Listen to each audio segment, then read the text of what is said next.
Shalom. Kita bertemu di dalam kasih dan kemurahan Tuhan. Pagi ini saudara, sebelum kita bersama-sama menikmati firman Tuhan, saya sudah bernyanyi bersama-sama dulu. Tuhan punya cara untuk menolong kita. Haleluya. Takkan ku ragu Tuhan, janji-Mu yang menghidupkanku, hanya padamu Tuhan ku berseru, dan mataku tertuju padamu. Kau selalu punya cara untuk menolongku. Kau selalu punya jalan keajaibanmu. Kau dahsyat dalam segala perbuatanmu, dan ku tenang di dalam caramu. Mari sama-sama kita akan pujian ini. Takkan ku ragu Tuhan, janji-Mu yang menghidupkanku, hanya padamu Tuhan ku berseru, dan mataku tertuju padamu.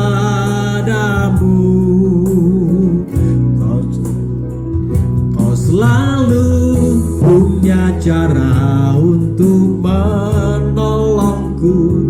Kau selalu punya jalan keajaibanmu. Kau dahsyat dalam segala perbuatanmu, dan ku tenang di dalam caramu. Saudara yang dikasihi Bapak Yahweh, hari ini Tuhan mau menolong setiap kehidupan kita dengan cara Tuhan, bukan cara kita. Kalau cara Tuhan pasti dahsyat. Kalau itu cara Tuhan, itu pasti indah. Kalau itu cara Tuhan, pasti ada keajaiban yang akan kita alami bersama-sama.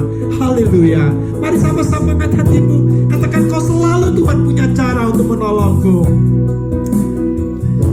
Selalu punya cara untuk menolongku. Kau selalu punya jalan keajaibanmu. Kau dahsyat dalam segala perbuatanmu, dan ku tenang di dalam caramu, dan ku tenang di dalam caramu, dan ku tenang di dalam caramu.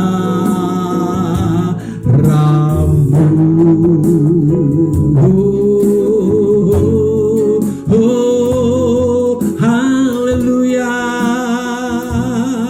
haleluya. Kami sembah Kau Tuhan, kami tinggikan, kami agungkan Engkau Tuhan. Tuhan, Kau punya cara buat hidup kami Bapa. Pagi ini kami mau mendengar firman-Mu. Urapi kami hamba-Mu, urapi setiap kami yang mendengar firman-Mu. Biar firman itu pedang bermata dua, meneguhkan, menguatkan, dan firman itu menghidupkan setiap hidup kami, sehingga kami diubahkan di tengah-tengah kondisi yang ada ini ya Bapak. Terima kasih Bapak, kami siap mendengar firman-Mu di dalam nama Tuhan Yeshua HaMashiach, Tuhan Yesus Kristus. Haleluya. Yang percaya katakan bersama-sama, amin. Haleluya. Shalom saudara. Hari ini saya berikan tema mujizat di balik krisis. Saya berikan firman tema ini, mujizat di balik krisis. Nah saudara, pujian tadi mengatakan bahwa Tuhan tidak pernah kehabisan cara untuk menolong saudara dan saya. Amin. Nah hari ini kita melihat saudara, bahwa iblis itu setan, itu adalah musuh terbesar bagi karya Tuhan, yaitu manusia yang dikasihi, yang disayangi. Karena dia berkata, aku datang supaya engkau beroleh hidup dalam kelimpahan. Tetapi iblis punya misi, datang untuk mencuri, membunuh dan menghancurkan. Nah saudara, di dalam firman Tuhan tercatat ada dua kejadian. Ada dua kejadian di mana setan meminta kepada Tuhan untuk mencobai orang-orang yang percaya kepada dia. Saudara dan saya tidak luput pun sama hari ini. Di surga terjadi sebuah diskusi antara Tuhan dan setan, membicarakan tentang pribadi yang namanya Ayub. Ayub diberkati berlimpah-limpah oleh Tuhan, punya anak-anak yang ganteng dan cantik, orang kaya pada zamannya itu, orang yang takut akan Tuhan, orang yang tulus dan sungguh-sungguh mencari wajah Tuhan. Iblis iri saudara, iblis gak suka. Iblis berkata, ya mungkin saja karena Tuhan memagari dia, Tuhan menjaga dia, sehingga aku tidak bisa menjamah Ayub. Saudara, iblis minta izin kepada Tuhan untuk mencobai Ayub. Dan yang kedua kepada Petrus. Coba kita lanjut firman Tuhan dalam Injil Lukas pasal 22 ayat 31 sampai 34. Istri saya membacakan. Injil Lukas pasal 22. Lukas 22 ayat 31 sampai 34. Lalu Tuhan berkata, Simon, Simon, lihatlah, setan telah menuntut untuk menampi engkau seperti gandum. Tetapi aku telah berdoa untukmu supaya imanmu tidak gugur, dan engkau bila mana sudah insaf kembali, kuatkanlah saudara-saudaramu. Dan dia berkata kepadanya, Tuhan, aku siap pergi baik ke dalam penjara, bahkan ke kematian bersama engkau. Namun dia berkata, Petrus, aku berkata kepadamu, ayam jantan sekali-kali tidak akan berkokok hari ini sebelum 3 kali engkau menyangkal bahwa engkau mengenal aku. Kita lihat saudara di sini, di mana Tuhan Yesus berkata kepada Simon, Simon, lihatlah, setan telah menuntut dan menampi engkau seperti gandum. Nah saudara yang dikasihi Tuhan, hari-hari ini saya percaya bahwa di antara kita nggak lepas daripada cara setan untuk menampi kita di hari-hari ini saudara. Ya, nah tetapi Yesus berkata apa? Aku telah berdoa untukmu supaya imanmu tidak gugur. Tuhan hari ini berdoa pada saudara dan saya supaya dalam kondisi ini imanmu dan imanku tidak gugur saudara. Dan dikatakan lagi, dan engkau bila mana sudah insaf kembali, sadar kembali, kuatkanlah saudara-saudaramu. Saudara, Tuhan punya misi supaya kita dalam pencobaan ini kita kuat dan kita menang dan kita menguatkan orang-orang lain yang sedang mengalami hal yang sama. Dan Tuhan berkata, dan Petrus berkata kepadanya dengan segala kesombongan, Tuhan, aku siap pergi baik ke dalam penjara, bahkan kematian pun bersama engkau. Seolah hebat saudara Petrus. Tapi Tuhan berkata apa? Petrus, aku berkata kepadamu, ayam jantan sekali-kali tidak akan berkokok hari ini sebelum 3 kali engkau menyangkal, bahkan engkau mengenal aku. Nah sudah dikasih Tuhan, setan menyerang melalui sebuah keadaan yang namanya krisis. Krisis membuat orang putus asa, membuat orang depresi, membuat orang habis pikir.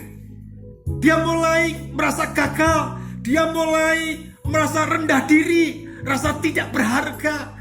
Karena krisis orang bisa merasa untuk mengasihi diri sendiri, seolah-olah orang bicara ya harus aku gitu saudara. Nah hari ini terjadi saudara, pada COVID-19 ini banyak orang sedang punya perasaan yang sangat peka, mudah tersinggung, mudah marah. Saudara, krisis terjadi akibat sebuah perubahan yang terjadi. Saudara, mulai bulan Maret, akhir Maret kalau nggak salah ya. Nah, kita melihat ekonomi Indonesia begitu luar biasa. Mendekati Hari Raya Idul Fitri, orang bersiap-siap. Orang bisnis sudah menyiapkan dagangannya, menyiapkan modal yang besar untuk menghadapi sebuah penuaian berkat yang luar biasa. Terjadi dengan adanya krisis COVID-19, Corona di seluruh dunia terjadi. Dari Cina, Iran, Singapura, Malaysia, Amerika, Indonesia, Perancis, Inggris, dan semua mengalami kondisi yang krisis. Saudara, perubahan itu terjadi. Krisis adalah akibat sebuah perubahan. Dan orang yang dulu bekerja dengan gaji yang tinggi, saya baca di media ada seorang mengatakan, aduh gaji saya dulu 20 juta, sekarang akibat krisis ini gaji saya hanya 10 juta, hanya dibayar separuh, yang 5 juta untuk angsuran mobil, belum bayar listrik, belum itu, tinggal 500 ribu, isu hidup enggak ini untuk 1 bulan. Krisis terjadi, anak-anak tidak bisa masuk sekolah, orang tua stres harus mengajar di rumah untuk anak-anaknya. Krisis itu sebuah perubahan. Dari anak-anak bertumbuh menjadi remaja, masa akil balik, itu ada gejolak. Wanita ketika jadi krisis, ketika menstruasi rasanya aduh mudah tersinggung, mudah marah, saudara. Sebuah perubahan setelah remaja, pemuda mau kuliah krisis lagi, mau masuk kuliah di mana? Setelah kuliah selesai, mau kerja di mana? Krisis lagi. Setelah kerja bingung mau kawin, jodoh dengan siapa aku menikah? Setelah nikah pun krisis lagi. Krisis demi krisis dihadapi, saudara. Nah, sudah dikasih Tuhan. Krisis itu normal, saudara. Itu wajar.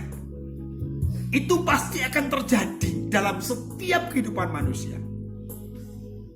Karena saudara, semua kehidupan ini tanpa ada tekanan, tanpa ada ujian, tidak akan menghasilkan sesuatu yang indah atau luar biasa. Saya lihat sebuah gitar.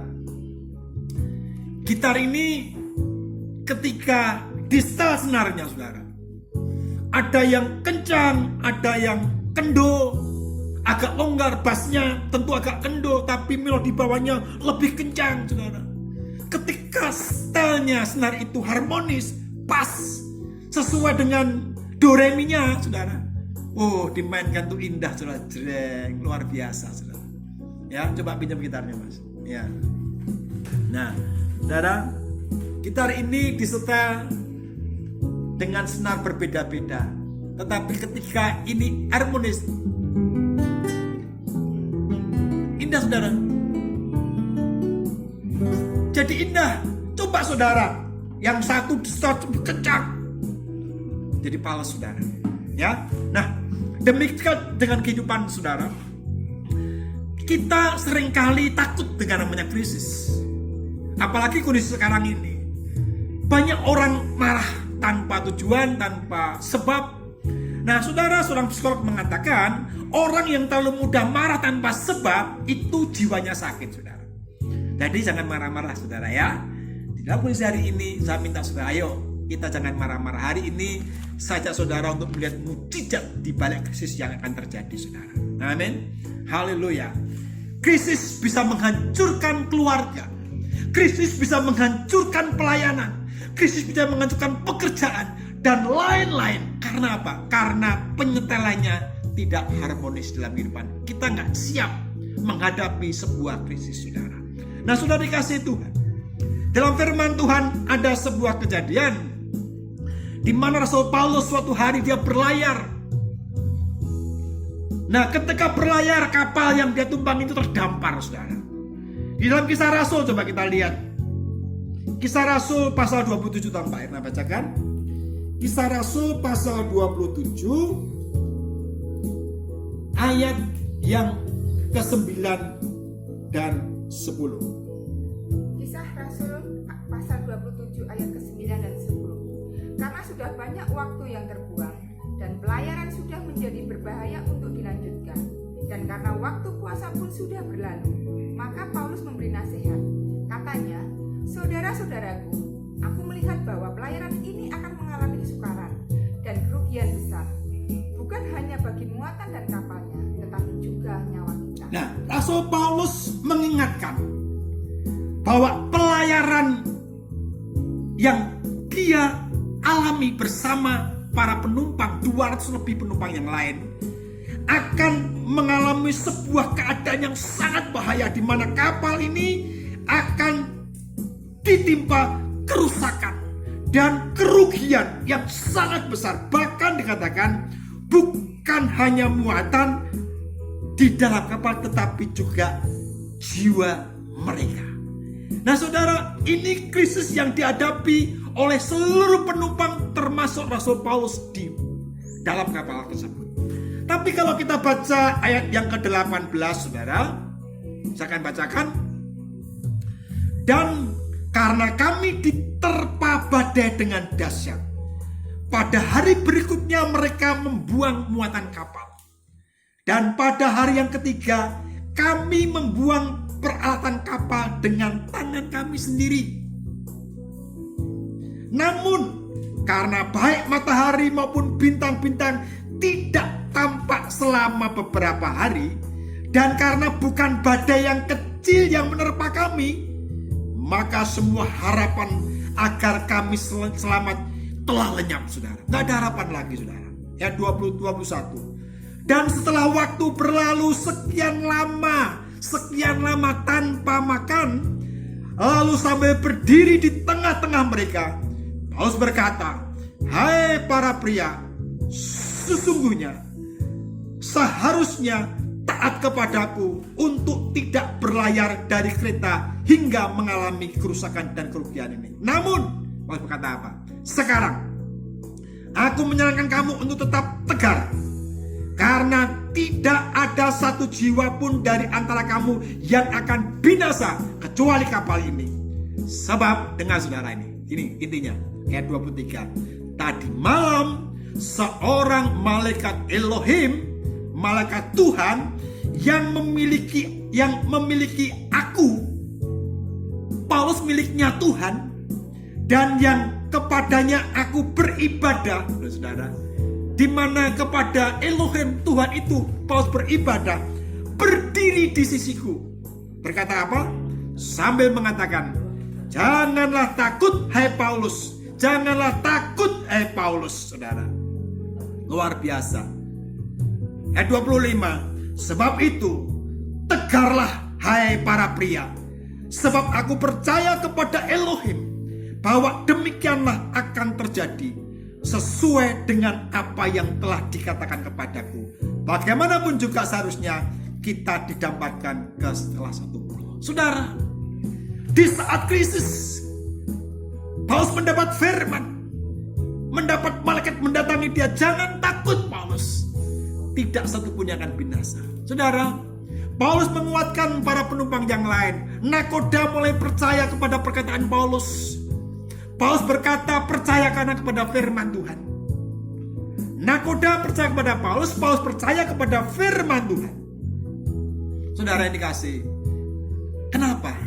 Karena Paulus punya jiwa yang kuat, saut di dalam jiwa yang sangat kuat, sehingga dia punya iman dan percaya apa kata firman Tuhan, bukan apa kata orang.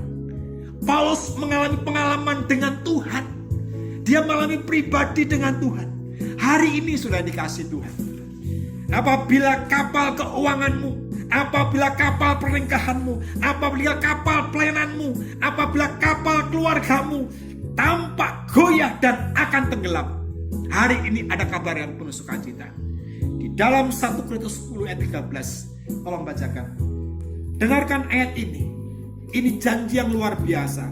1 Korintus 10 ayat 13. 1 Korintus 10 ayat 13.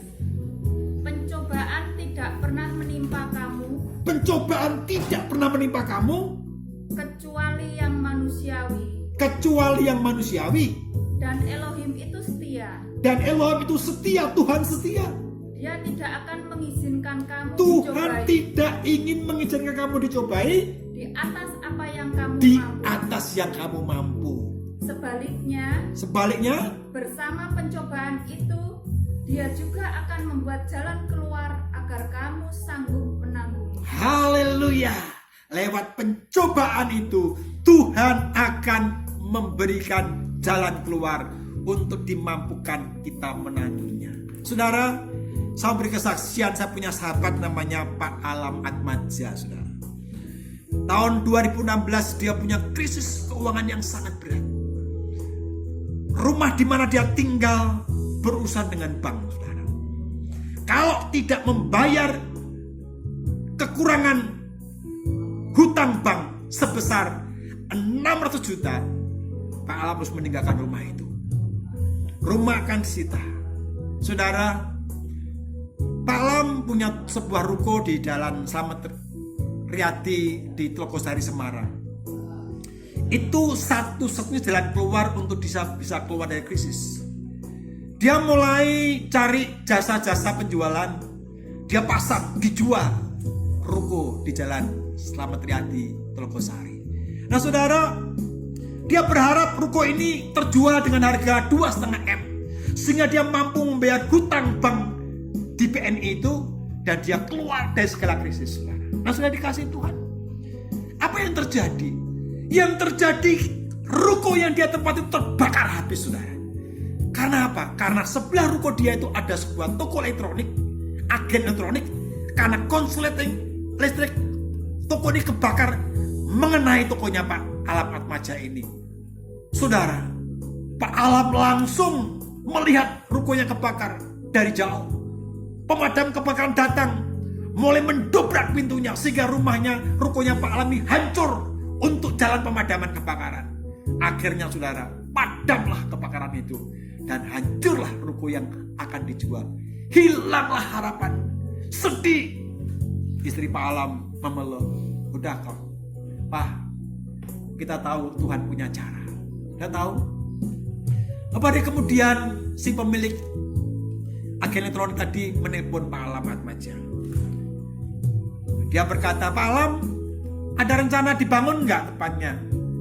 Dia pikir, kan diasuransikan, ya pasti dibangun. Oh ya pasti Bu, kami bangun. Saudara, diajak makan dia, ngomong-ngomong, Pak Alam berapa kira-kira membangun untuk semua? Saya ikut mau bangun sekalian. Dia tanya kepada jasa lewat asuransi, akhirnya kena 900 juta untuk merenovasi rukonya Pak Alam. Saudara, lalu pemilik ruko yang datang berkata, Pak Alam, mau coba ditawar. Siapa tahu bisa dapat lebih murah. Pak Alam pikir ini Nurani ngapain? Tanya-tanya segala. Akhirnya tawar-menawar, terjadilah 600 juta dari si pemborong, tapi asuransi mengklaim 900 juta, saudara. Nah saudara, langsung si pemilik ruko tadi sebelah Pak Alam punya nomor rekening. Punya Pak. Langsung Pak Alam, hari ini saya ganti untuk kebakaran, untuk bisa dibangun kembali. Langsung ditransfer 600 juta hari itu juga, sesuai kebutuhan Pak Alam untuk bank BNI, saudara. Luar biasa. Pak Alam terima itu dengan nangis, nggak nyangka kalau mau diganti. Padahal si purku ini tahu kalau dapat asuransi, saudara. Uang cash yang sudah dibayarkan bank, saudara. Bukan hanya situ, saudara. Beberapa hari kemudian Pak Alam ditelepon di Solo dari Bank Mandiri. Pak Alam, ada rumah Pak murah Pak. Wah, ini buat Pak Alam beli. Di mana? Di Jalan Slamet Riyadi. Bayangkan Slamet Riyadi. Harga berapa? 1,5 M Pak. Ayo cepat dibeli Pak. Pak Alam bilang apa? Sorry Pak, saya nggak punya uang. Saudara, saya tahu enggak? Sebelum kejadian penawaran rumah di Jalan Slamet Riyadi, suatu kali pemilik ruko yang ganti tadi nelpon lagi, saudara. Pak Alam, boleh nggak rukonya saya kontrak, karena tempat kontrak lain nggak ada izin HO-nya. Saudara, Pak Alam bilang, oh sorry, ruko ini nggak kami kontrak, tapi kita mau jual. Oh mau jual? Iya. Udah saya beli aja. Oh boleh. Berapa minta Pak Alam? kami mintanya 2,5 M. Lalu tawar menawar, bagaimana kalau 2 M aja? Saudara, sebentar saya tanya istri, Pak Alam, saya beli itu puing-puing Pak. Saya tahu Bapak dapat asuransi itu bangun, itu nggak usah dihitungkan Pak. Sudah Pak, 2 M Bapak terima bersih, yang bangun nanti asuransi buat Bapak. Saudara, 2 M dibayar kontan, uang asuransi bangun 900 juta dikasihkan Pak Alam, jadi 2,9 plus 600 juta diganti 3,5 M saudara. Langsung Pak Alam silakan dibeli. Saudara, mau dijual 2,5 M, akhirnya didapat uang berapa? 3,5 M. Melalui apa? Melalui kebakaran saudara. Setelah itu dia punya uang, ada penawaran sama Triadi saudara. Oke lah Pak Alam gitu. Mana? Pak Alam bilang gini, wah sorry aku gak punya duit. Udah Pak Alam, kami bank yang akan membayar. Saudara, akhirnya dihitung-hitung, Pak Alam ngasih DP 100 juta, angsuran tiap bulan 10 juta, selama hampir 10 tahun lebih. Saudara tahu enggak? Rumah Jalan Slamet Riyadi dibeli 1,5 M yang bayar bank saudara. 8 bulan kemudian rumah itu tawar orang 4 M saudara. Luar biasa. Pak Alam gak keluar duit saudara. Yang keluar duit tapi mati Pak Alam. Saudara, itulah cara Tuhan untuk menolong kita semua. Nah saudara, saya katakan, krisis adalah sesuatu yang biasa. Kalau kita mau menyikapi, kita alami. Percayalah Indonesia ini mampu saudara. Seorang ahli mengatakan, negara-negara yang terdampak COVID-19 yang mampu bangkit adalah penduduknya yang terbesar, yang dimana negaranya punya solusi untuk ekonominya berjalan, termasuk Indonesia. Saudara, bersyukur saudara. Di tempat kami sini di Sukoharjo, nasi 2.000 masih ada saudara, nasi kucing saudara. Ya. Orang yang gajinya UMR-nya sedikit masih mampu hidup saudara. Indonesia dijajah 350 tahun masih hidup saudara. Negara mana yang bisa sampai selama seperti Indonesia? Indonesia pasti kuat, mampu. Hanya saudara, hari ini saudara, yuk jangan lontro, jangan merasa mengasihi dengan merasa putus asa seolah-olah kiamat. Enggak saudara, amin. Ayo saudara, saya sudah biasa dengan krisis saudara. Saya hidup dari kecil, hidup sebagai seorang yatim sebatang kara. Saya tidak pernah tahu di mana ayah saya, karena dia dipanggil saya masih bayi saudara. Saya hidup sendiri untuk sekolah, untuk biaya. Ibu saya punya anak 10 saudara, saya nomor 9 saudara. Ibu saya nggak berpikir harus bagaimana anak sekolah. Yang penting dia kerja untuk makan anaknya 10. Masing-masing berjalan maunya sendiri-sendiri. Saya pun sama. Ketika saya masih kecil, saya jual es ting-ting saudara. Ketika saya SD, saya jaga bola tenis. Orang tenis saya ambilkan bolanya, saya dapat uang Rp100 dan sebagainya. Saya nikmati hidup sendiri. Kami SMA harus ngamen saudara, untuk tegar hidup itu. Buat saya itu sebuah biasa. Tapi yang berat buat saya saudara adalah tahun 2011 dan 2012.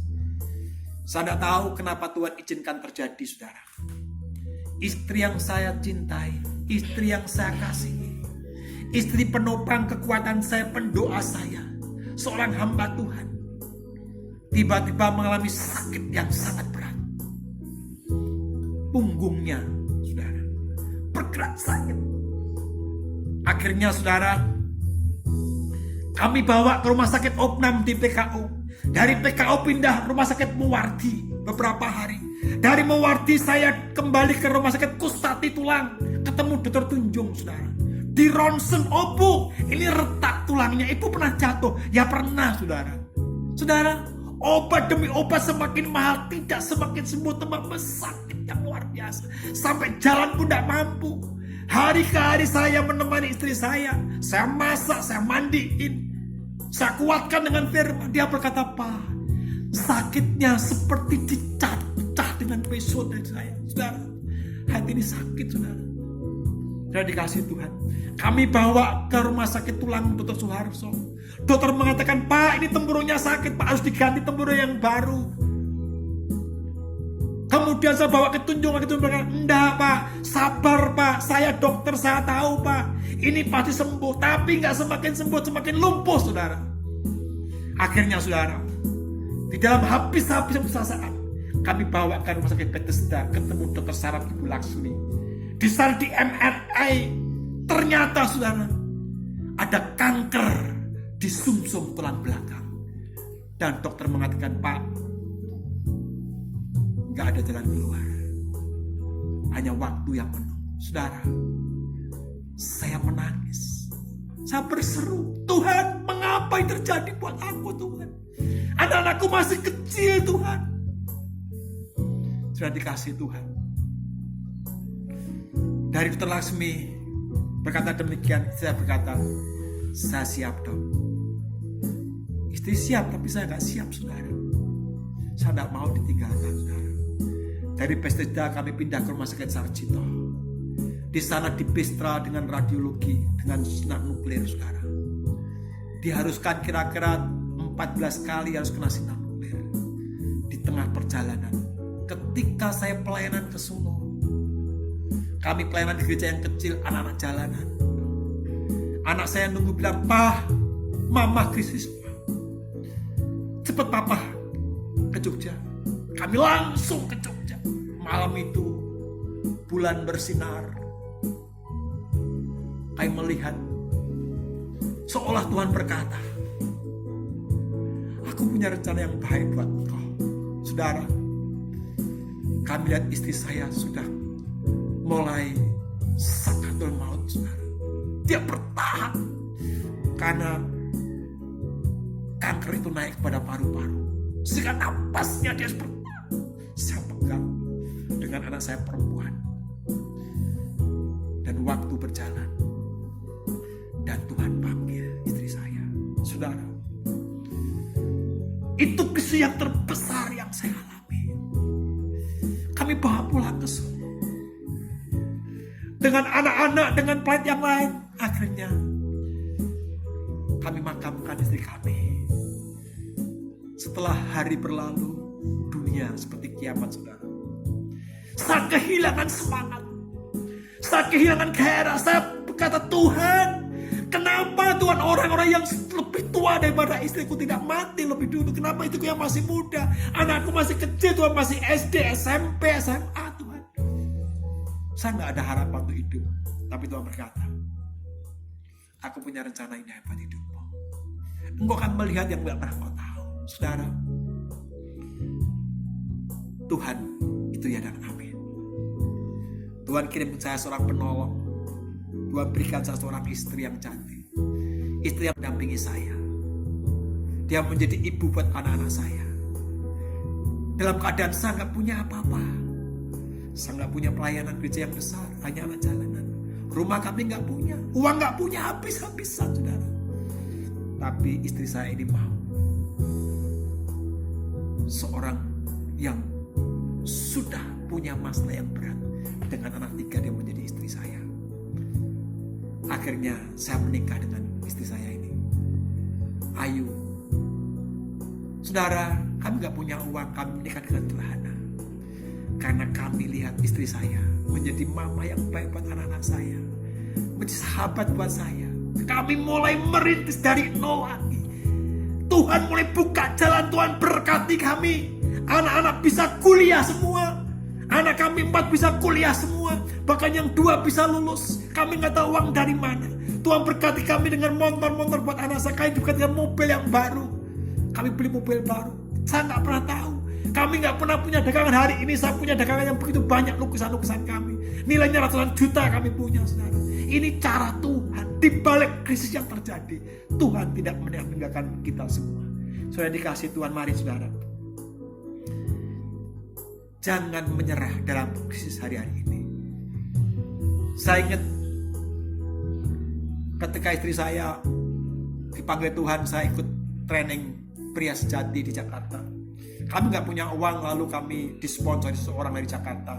Bapak Agus bisa ikut training pria sejati dan strongman. Saudara, dari Solo saya naik bis Rosalia untuk ke Jakarta.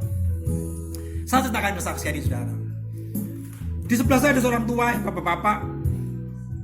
Ketika bis ini berhenti di sebuah peristirahatan makan, kami penumpang semua makan. Prasmanan, enak sudah makanannya. Wah, kami nikmati.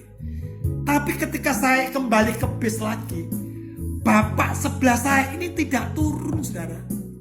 Dia jepipis di pojok sambil makan roti tawar dengan air putih. Saya bilang, loh Pak, kenapa nggak turun makan? Apa ini bilang, Pak, saya hanya mampu beli tiket, Pak. Saya nggak punya uang untuk makan yang enak-enak di restoran itu. Saudara, saya kaget, saudara. Loh Pak, tiket Bapak itu sudah plus dibayar dengan makan gratis, Pak. Saudara, Bapak ini nggak tahu. Dia hanya makan roti tawar, seolah-olah takutnya bayar. Karena tiketnya diberikan oleh orang lain dia untuk pergi ke Jakarta, saudara. Nah, saudara, dikasih Tuhan. Saat kita mengizinkan diri kita dipenuhi ketakutan, kekhawatiran, kegelisahan, kita sedang jepipis makan roti tawar dan air putih. Sementara Tuhan punya semua yang engkau perlukan. Amin. Dia sudah bayar lunas di atas kayu salib. Dia berkata, sudah selesai. Semua tersedia. Semua diundang untuk pesta makan. Tetapi kita jepipis hanya makan roti tawar karena nggak mengerti bahwa semua sudah dibayar lunas oleh Tuhan Yesus Masiha. Demikian juga dengan saya, saudara, saya alami. Sampai sadar Tuhan bahwa kematian yang kamu cinta, semua rencanamu dan engkau bayar lunas. Saudara, Tuhan punya sukacita. Tuhan punya pengampunan, Tuhan punya damai sejahtera, Tuhan punya kesembuhan. Semua sudah menunggu kita, saudara. Firman-Nya berkata, kecaplah dan lihatlah betapa baiknya Yahweh itu, Tuhan itu, bagi orang yang berharap kepada-Nya. Sudah dikasih Tuhan. Jika kita sedang mengalami sebuah permasalahan hari ini, engkau sedang bergumul hari ini, engkau sedang menghadapi krisis hari ini, mari jangan berfokus dengan krisis yang engkau alami hari ini, tapi mari kita fokus kepada Tuhan. Bukan salahkan orang lain, jangan salahkan pemerintah, jangan salahkan saudara keluarga kita dan sebagainya, jangan jadi sasaran anak istri kita, jangan salahkan peraturan di pemerintah adakan. Tapi mari kita fokus dan lihat Tuhan, pandang Tuhan. Dia adalah Tuhan, Yahweh adalah gembala yang baik. Seperti pujian mengatakan, Tuhan adalah gembalaku, takkan kekurangan aku. Ketika kau jadikan dia gembalamu, engkau tidak akan kekurangan. Jangan dibalik. Jangan berkata, aku mau tidak kekurangan dulu, baru dia gembalaku. Tidak bisa, saudara. Daud mengatakan, Tuhan adalah gembalaku, takkan kekurangan aku. Jadikan gembala dulu, baru tidak kekurangan. Zakius, karena dia memandang Tuhan, fokus kepada Tuhan, dia naik pohon, dia ingin lihat wajah Tuhan, maka dia berjumpa dengan Tuhan. Zakius dipulihkan, Saulus diberkati, seluruh keluarga diselamatkan karena Zakius fokus memandang Tuhan. Ketika wanita yang sakit pendarahan 12 tahun sudah berobat, sudah ke tabib, habis uangnya, tetapi dia berkata, asal aku fokus memandang Yesus Masiha, memandang Yesus Kristus, aku jamah jubahnya. Wanita itu lakukan, dia fokus kepada Yesus Masiha, dan ketika jamah jubahnya, dia mengalami kesembuhan. Mujizat terjadi, saudara. Haleluya. Saudara, Petrus dan murid-murid yang lain, ketika dia berlayar di tengah malam karena Yesus sudah mati, dia nggak pikir nggak ada harapan lagi, kembali kepada pekerjaan yang mula-mula. Di tengah laut ternyata ada sosok pria yang jalan di atas air. Maka percaya itu hantu, ketakutan semua. Ketika engkau sedang masalah yang berat, semua kita seperti hantu, sudah menakutkan, saudara. Tapi pria berkata, akulah Yesus Masiha, akulah Tuhan, akulah gurumu. Lalu di dalam kapal Petrus berkata, kalau engkau Tuhan, izinkan aku datang mendekat kepadamu. Apa kata Yesus? Mari, datanglah kepadaku. Saudara, semua murid Tuhan Yesus ada di atas perahu kapal sedang cari ikan malam itu. Tapi ketika Yesus mengatakan, datanglah kepadaku, Petrus fokus lihat wajah Yesus. Dia mulai melangkah, kakinya keluar dari kapal. Teman-temannya berkata, dia nih Paul, saya Petrus ini nekat ini. Teman-temannya melakukan, Petrus mau keluar dari perahu, mau dekatin Yesus. Tapi Petrus ketika kakinya menjamah, menginjak air, dan dia mampu berjalan di atas air. Semua terperangah-perangah. Tapi ketika Petrus ragu-ragu, tidak fokus pada Tuhan Yesus, dia tenggelam. Dan Tuhan kata apa? Mengapa kau tidak percaya? Saudara yang dikasihi Tuhan, mari fokus kepada Tuhan hari ini. Saudara, ketika engkau fokus yang lain, engkau gak fokus Tuhan, engkau akan tenggelam. Bagi Tuhan tidak ada yang mustahil. Bagi orang percaya tidak ada yang mustahil. Saudara dikasihi Tuhan, siapa yang kita pandang hari ini? Saudara dikasihi Tuhan, orang-orang yang menang itu bukan berarti orang itu gak pernah gagal. Semua orang pernah gagal, saya pernah gagal dalam banyak hal. Kita semua pernah jatuh dalam dosa dan banyak hal. Tetapi orang yang menang adalah apa? Orang yang tidak pernah menyerah untuk mencoba lagi, bangkit lagi. Dan bersama Yesus Almasih sebagai Tuhan, kita lebih dari pemenang. Dia mengatakan, aku sekali-kali tidak akan meninggalkan engkau. Engkau tidak akan jatuh dan tergeletak, tetapi aku menopang dengan tanganku. Sudah dikasih Tuhan Yesus Almasih. Mari pagi hari ini, sangat berpanjang firman Tuhan pagi hari ini. Tapi saya baca sudah bersama-sama. Mari, mujizat terjadi di balik krisis. Ketika engkau takut krisis, engkau tidak akan melihat mujizat. Hari-hari ini, masa pandemi COVID ini, semua bisnis sepi. Orang kuliner pun sepi. Sembako kadang-kadang bersaing. Apalagi barang-barang yang tidak kebutuhan pokok. Apalagi saya, saudara. Jualan lukisan itu bukan kebutuhan pokok. Gak mudah, mahal, jutaan, saudara. Tetapi di masa COVID ini, Tuhan pelihara saya. Saya gak kehabisan orang beli lukisan saya. Bahkan lebih banyak yang beli ketika belum terjadi COVID. Sudah dikasih Tuhan. Itu berkat Tuhan yang luar biasa yang saya alami. Kenapa? Karena saya fokus dan saya berpikir dan saya memandang dan hati saya hanya untuk Tuhan. Ketika kita memandang Tuhan, kita percaya Tuhan kerjakan semua. Tuhan buat mujizat dan buat saudara juga hari ini. Kalau pelayananmu, kalau keluargamu, kalau pekerjaanmu hari ini krisis, mari datang kepada Tuhan. Saja sudah bersama-sama menyanyikan lagu ini kembali. Takkan ku ragu Tuhan, bahwa Tuhan punya cara untuk menolong kita. Bukan cara kita, tapi caranya Tuhan. Saudara, jangan mengandalkan kekuatan kita sendiri, tapi mari kita mengandalkan Tuhan. Haleluya. Kita angkat pujian tadi. Haleluya.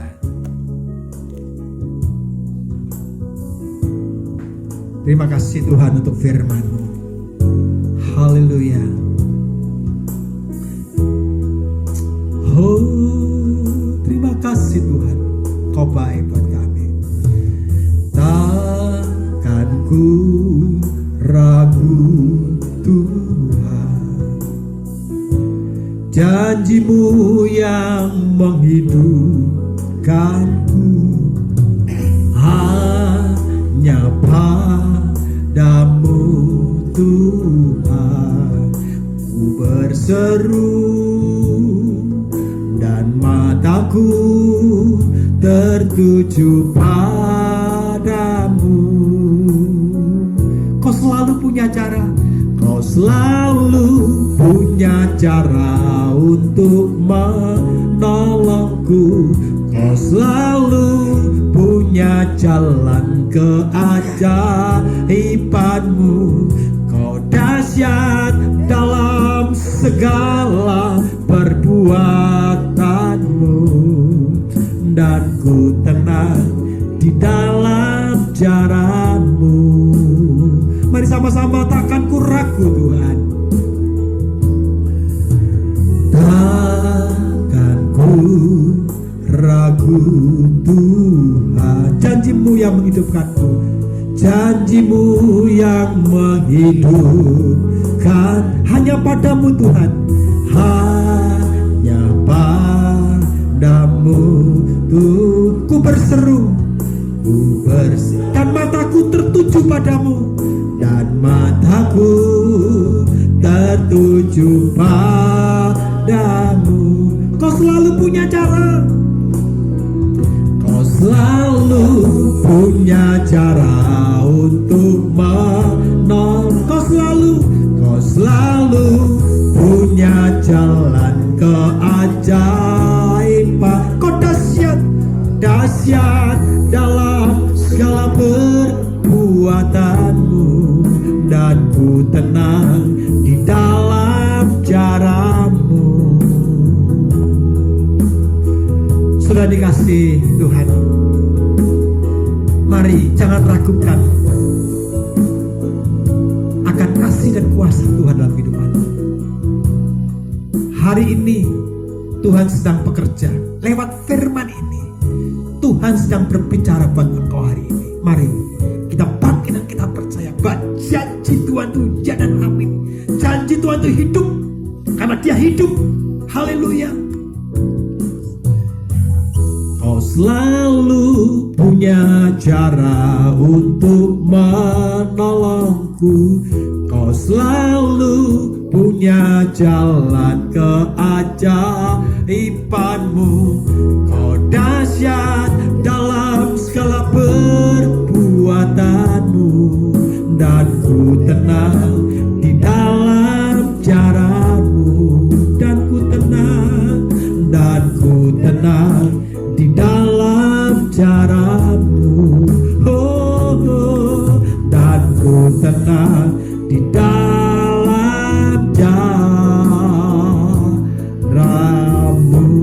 Tuhan, kami berdoa pada saat ini buat setiap kami yang mendengar firman ini. Kami dihidupkan, kami ditolong. Ada mujizat apa yang terjadi hari-hari ini. Pertolongan Tuhan itu ya dan amin. Tuhan bawa kami, Tuhan pulihkan kami, dan Tuhan angkat kami untuk berlari lebih cepat, dibawa dari kemuliaan kepada kemuliaan dan kemuliaan lebih tinggi lagi di dalam nama Tuhan Yesus Hamasiah, Yesus Kristus. Yang percaya katakan amin. Tuhan berkati. Shalom.